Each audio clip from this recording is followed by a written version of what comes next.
Peter's elite skill is run defense. Like he's really good at setting the edge. What does he kind of bring on that edge? Yeah, when you get a guy, as big as he is and as strong as he is, and, a lot of times he's going to be matched up versus tight ends that's, 250, 260 pounds, and, here he is 315, 320, and you're trying to block that guy consistently. I think eventually that guy may go back to the sideline and say, Coach, don't call that play again. That's our objective. What are a few things that we want to put our hands on somebody and make them feel us? So that's the whole objective of the spring, just bringing that attitude and that, you know what I'm saying? You feel like you've seen that? Yeah, it's getting there. It's getting there. We got some work to do, but it's gonna get there. What are some tactics or drills or ways you try to instill that into a team to raise that intensity and physicality? Just the intensity, drills are drills. You go to Georgia, you can go anywhere, and same drills we're doing is just, what's your intent? What's your attention to details?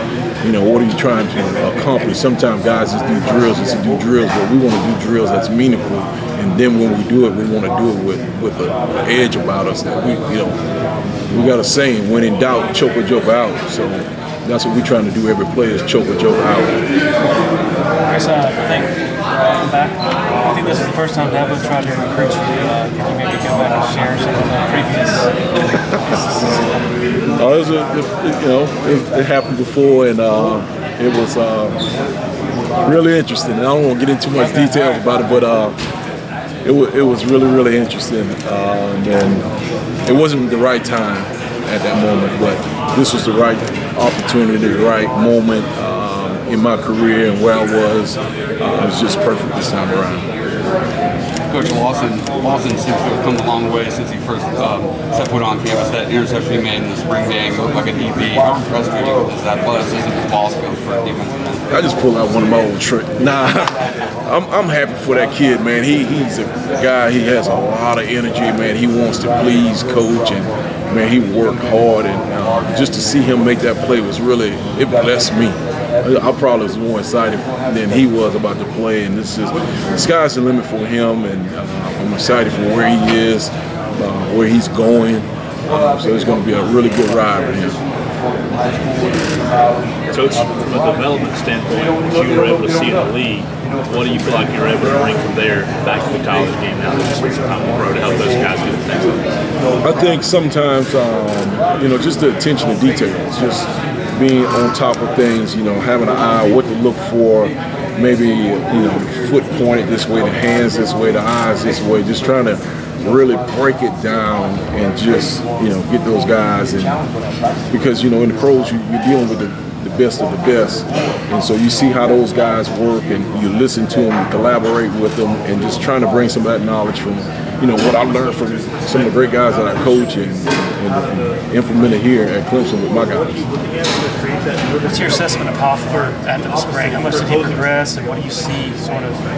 Man, he really, really progressed really well. It was a shame that he got hurt during the bowl practice. I wanted to see him play, but, man, if you've seen him, he's put on about 10 or 15 pounds. He's started to understand the game. He's one of those guys, he's really smart, and I don't want this to sound the wrong way, but when you're as smart as he is, sometimes you can become a robot. So, you say, hey, I want you in the B gap. He's going to be in the B gap, and if the ball runs in the A gap, he won't rip off and make the play in the A gap. Coach, you told me to be in the B gap. So trying to get that robotic out of him to where he's just a player and just out there doing his job, but also, making a play when it happens. Chris, you hear so much the last couple of years about the challenges of college football coaching these days with NIL, the portal, and all this stuff, and guys maybe wanting out to go to the pros. You go in the other direction. Do you find that some of the maybe narrative about what the job is now is overblown, or what sort of drew you back into this? Oh no, it's not overblown. I got some buddies that coach some other places. They're miserable. I mean, they're miserable, making a whole lot of money, but they're a whole lot of miserable. I think the way that Coach Sweeney does it, I don't think it's, I've got a lot of friends around, and there's not a lot of people that are doing it the way that Coach Sweeney's doing it, with the NIL, the transfer portal, and the way that the schedule is, things that he, expects out of us, and the things that he doesn't want us doing is just unbelievable. I talk to my friends, and I'm telling them, our schedule and how we're doing things, and they're like blown away, like, man, if anybody ever leaves, like, hey, I want to be there. And then you look at the staff and the people that's around, they've been here forever, and who is it? Nick gets calls every week for jobs, NFL jobs, and jobs, other colleges, and he just turns them down. He doesn't even pay any attention to it. With Woods going back and forth, I guess, is there an optimum weight, sort of in to do that? You want to give him a number, but you don't really want to cheat him. You don't want him to get light for the defensive end. Then all of a sudden he goes into the inside, and now he's not feeling as strong and as powerful. So you saw him playing with that number. So if he's around that 305, 310, 315, and I think that'll be really healthy for him, and I think he'll feel secure and being strong, not strong and quick on the edge, but also powerful in the inside when he goes in there. So just sort of playing with those numbers where he's sort of comfortable. Great question. Sounds like not an easy balance, I guess. It's not. The last guy that did that here was Christian Wilkins. Now he also got in on offense a little bit, as Peter said, like, well, look, I'm already doing these two. Why don't you let me get some fullback reps? Hey, don't let him hear that, man. He may be asking for it, but if he gets this down, then you never know. When it comes to TJ Parker, someone that was thrust into a lot of playing time as a freshman, how big was it for him to be successful in doing so, and how have you seen his game grow heading into it too? His game has really taken off. He gained a lot of weight this spring. All season, I think he got up to like 275 pounds, and we saw him in the spring, and he knows that he was out of shape. I wasn't happy with where he was, and then all of a sudden, he's texting me pictures now. He's like 260 pounds, so I'm happy for him. But I mean, his progression and where he is, the sky's the limit for this guy. He's with him and potentially Pete on the edges. I can't imagine two better defensive ends in the country. Do you see Peter as being majority one spot or the other? Or you like the idea that it could be 75-25, 50-50? I think a lot of that's going to be game plan, and then there's also going to be the development of the guys behind him. Those guys really step it up, and then we're like, what? We won't lose anything or lose much if we put him inside full-time and then have this guy at defensive end full-time. So we don't want to rob Peter to pay Paul. We want to sort of like balance it out, but we also want to get our best 11 on the football field as well. Who do you think are the guys that are really kind of challenging to make that situation occur? We got a couple guys, a few guys. You got Denhoff, a guy who's been around a while. You got Shaq Lawson. You got AJ, and then you got Zaire Patterson. So those guys, the beautiful thing about those guys is that they're different body types, and so we just got to make sure that we're putting those guys in the best position to be successful. Here's Jaheim Lawson. Where is he physically in terms of? I know he was a guy who came to college like 200, 210 pounds. Kind of where is he physically in terms of? He's strong. He's quick twitch. He can rush the passer, I'll tell you that much. He can really rush the passer, and he's improving on, stopping the run. So I just tell him, if you want to rush the passer, to get the three, you got to go through first. And so you got to be a good run stopper. What are the things you're really emphasizing or you want to emphasize this fall? Just, like I said, toughness, understanding the game, being a student of the game, and understanding football situations, and just being a really good all-around football player and finding your niche in this defense. With Parker, I guess he had to work on his upper body this offseason as well. Yeah. An area that. Well, he's just fat, and so he had to work on all of it. Yeah. But he's done that, and he had a little D, so he wasn't able to really. I think the main thing is just getting his lower extremities stronger because of the knee and stuff like that. And so I think that hurt him a little bit, not being able to get in the conditioning, but now he's healthy, he's looking good, he's out there running, lifting, and I'm excited for him. you mentioned it's hard to imagine two better ends in the country than these two. They're both sophomores, and like you just mentioned, he was a little bit more out of shape than you wanted him. Is that a tough thing? Like, these guys are still very young players, so they have to shoulder more responsibility. I just didn't know if you had any reflection. Yeah, it's tough, man. When you get a guy that young and he's having not only the success on the football field, but now we're looking for him to be a leader. And before he's been sort of like, you don't want your leaders. You want an older guy. You want a junior, senior to be the leader. But now these guys are sophomores, true sophomores, and they're almost the face of our group. So it's been it's going to have to be a coaches-led leadership until those guys, get the reins and run with it. And I think from what I've been hearing this summer, those guys have been trying to do that. What makes Jaheim unique as a pass rusher? Is it his first step? Who's that? Jaheim Lawson. Yeah, his first step, man. He's so quick. It helps when your brother plays in the NFL also. And, he's telling him some little tricks and some secrets and stuff like that. But he just understands, it's going to sound crazy, but he knows his body. He knows what he can do, what he can't do, and he knows his strengths, his weaknesses, and it's just a natural. If you're playing tackle, who's not going to stay in front of Peter or TJ? You get to pick one. Run or pass? Pass. Pass. Damn. That's a tough one.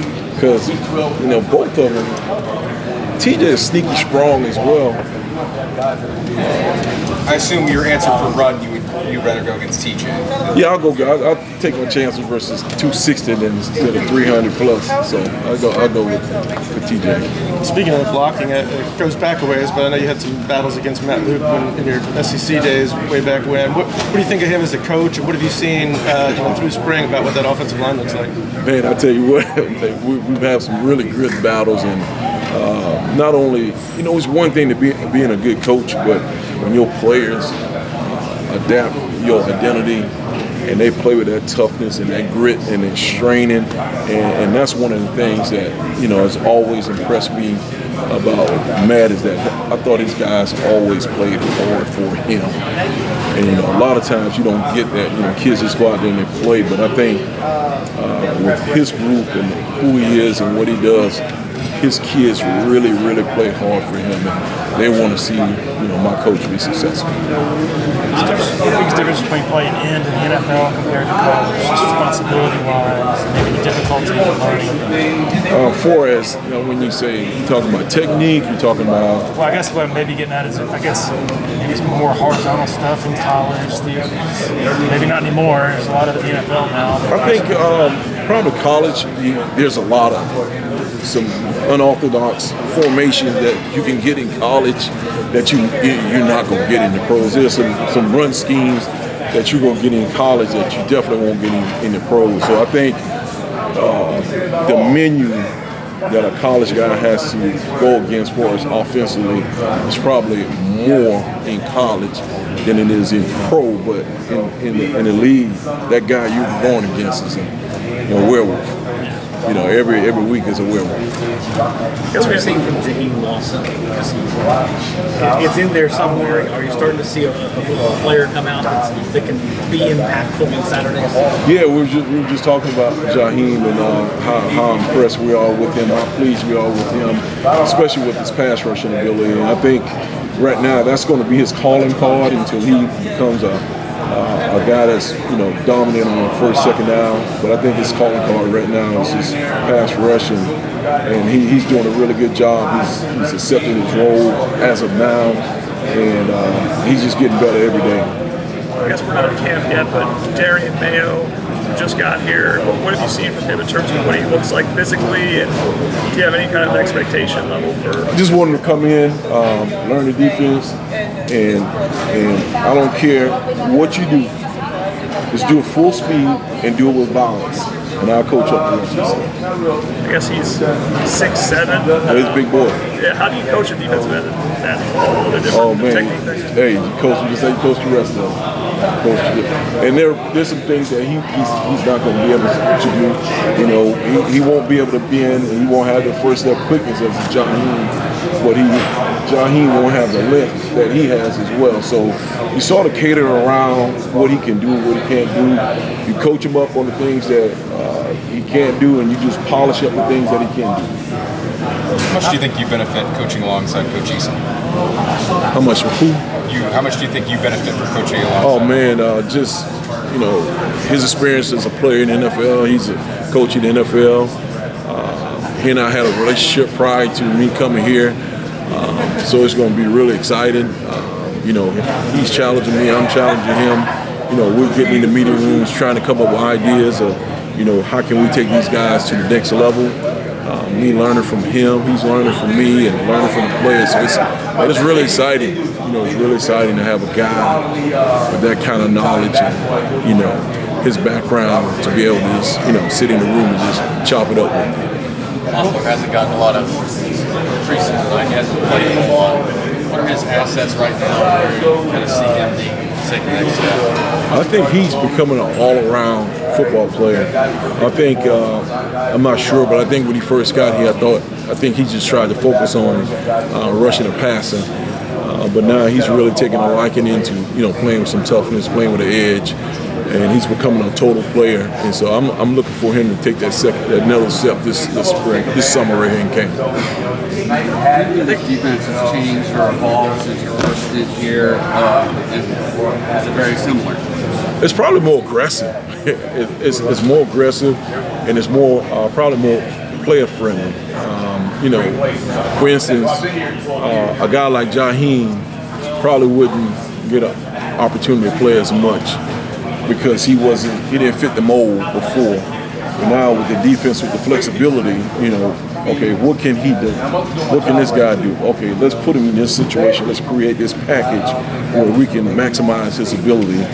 And now, you don't have a guy like himself or AJ or Cade Denhoff or whoever sitting on the sideline because they're not really good run stoppers. But these guys can rush the passer, and they're just sitting on the sideline. So, Coach Goodwin has done a really good job of finding roles for him and allowing me and Coach Eason and the rest of the staff to try to get those guys in the best position to be successful. You had you lost one defensive end after the spring. Mm-hmm. How did you guys evaluate that position? Who'd you move up from there, or were you going to help with the depth? And also, did you guys even look at the portal to see maybe it's somebody you could find?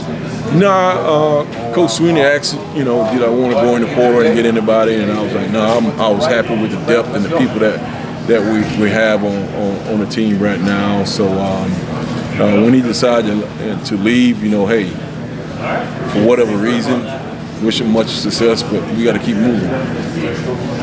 Going back to Darian Mayo, him getting here in early May, does that give him a leg up? Maybe being in the spring. He got a little later. He got late. He's only been here a few weeks, about 4 or 5 weeks, something like that. So it was late May when he got in. So he's just trying to, get acclimated to, the running, the lifting, and just trying to coordinate his body because these next few months he's going to grow, he's going to get stronger, he's going to get bigger, he's going to get faster.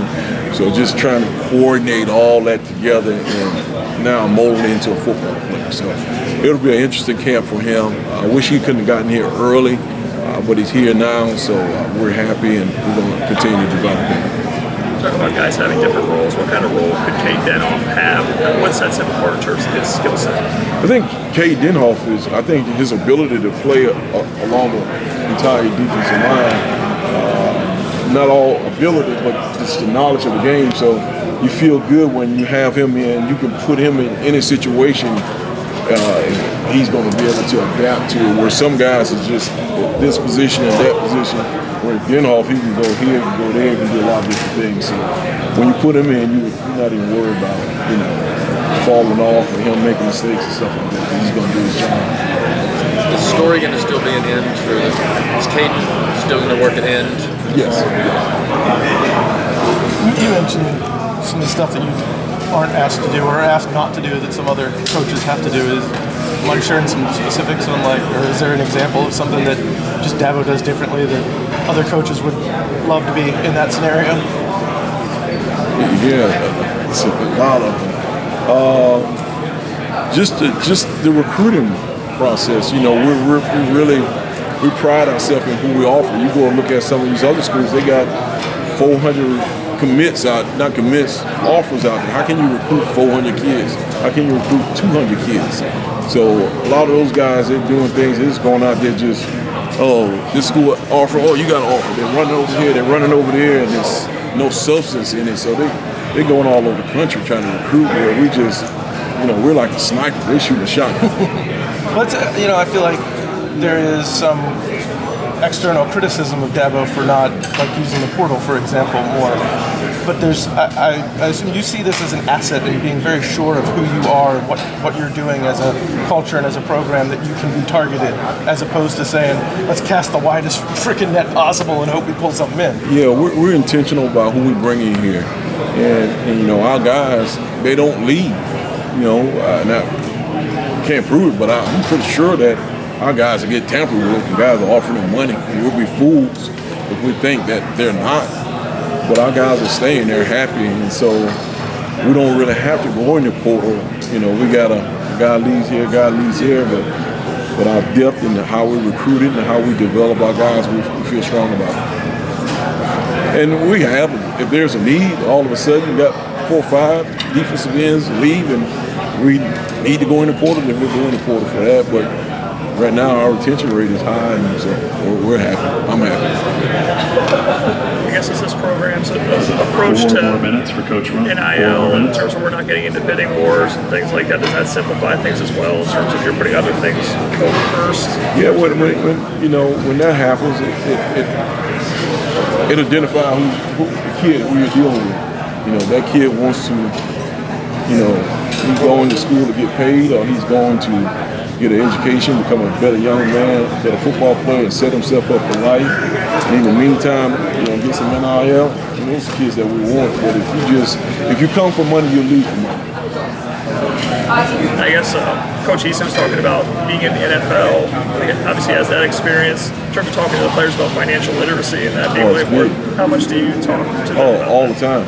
All the time. We talking about, you know, I give them plenty of examples of guys that I've known is taking care of their money, guys that blown their money. You know, sometimes we get players on, you know, former players of mine that's still in the NFL. We get them to call in and give those guys some advice about their money and what they should be doing and how they need to be saving. You know, I tell them, and this is what I haven't told those kids, but I tell my boys is, you live today like nobody else, so you can live tomorrow like nobody else. I guess, are there any players that you coach in the NFL that were similar to Peter Woods, or is he pretty unique in terms of his skill set? No, I'm not gonna do Peter like that. He's still a sophomore, so he has a ways to go to get to some of those guys. So he's going in the right direction, but he's not there yet. Got a little ways to go. Last question. Appreciate it, fellas, man. Y'all have a blessing.